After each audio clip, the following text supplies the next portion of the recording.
Hi, Democrats. Today is Friday, October 13th, and it's time for the Chair's Daily Live.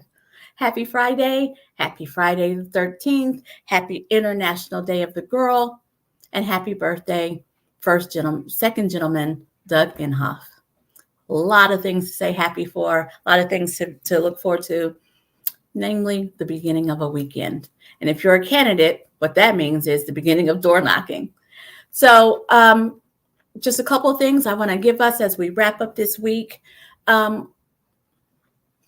Homelessness, home prices, folks being able to keep a roof over their head is a big deal right now in Oklahoma. And if you know someone who's experiencing homelessness, please do whatever you can to connect them to resources. The weather is good right now, but it's not always going to be that way. Let's connect folks to as many resources as we can.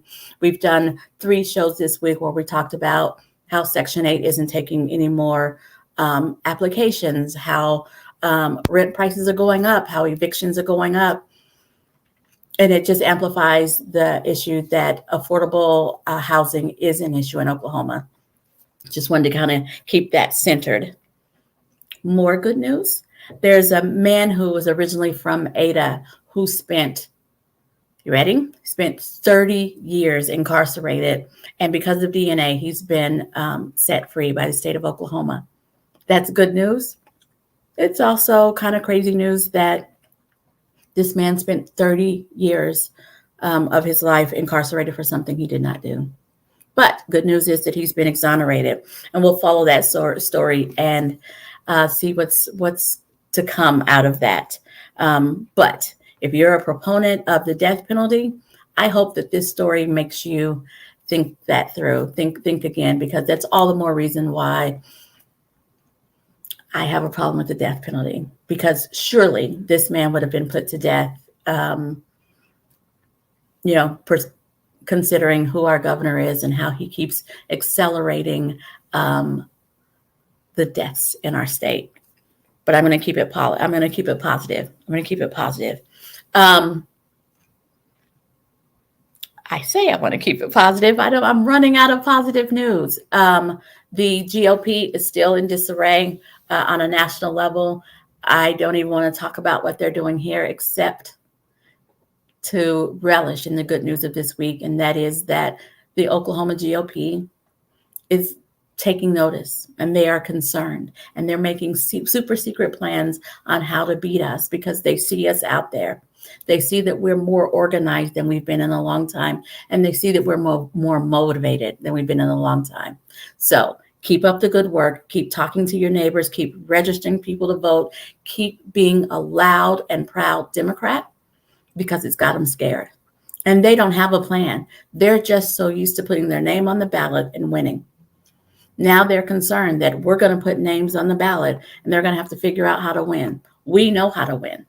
We know that it's about door knocking. We know that it's about direct voter contact, shaking hands, and telling folks what Democrats believe in. Once folks understand what Democrats believe in from the mouths of Democrats and not what they hear from the other side, they agree with us that we're on the right side. They agree with us that Democrats are the ones who are looking out for their best interest. And that's all we have to do. If you're watching me, I'm guessing you're a Democrat. Go out and talk to as many people as you can. Remind them of what we stand for. And basically, it's what Paul Wellstone said. We all do better when we all do better. Well-funded public education, access to affordable health care, no matter your zip code, and access to economic opportunity. One job should be able to meet your needs.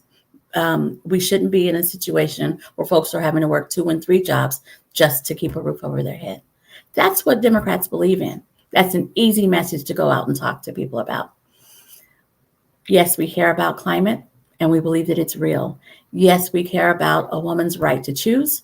We also care about a trans person's right to choose what is right for their own bodies. We care about those things. And if we can talk about those things in a way that is not argumentative, just stating the facts, just stating what we believe in, and stating that that's what we're going to be voting for, we'll win folks over. It's an easy message.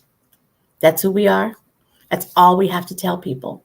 I'm going to keep it really light today because it's the beginning of a weekend.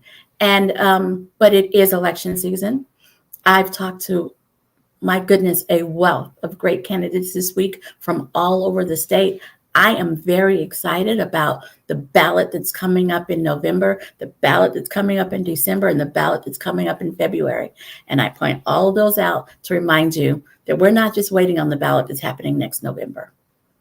There are elections happening all over the state in November. There are elections. There's a special election happening in Edmond in December. There are school board elections all over the state in February. There are a lot of elections that are in front of us.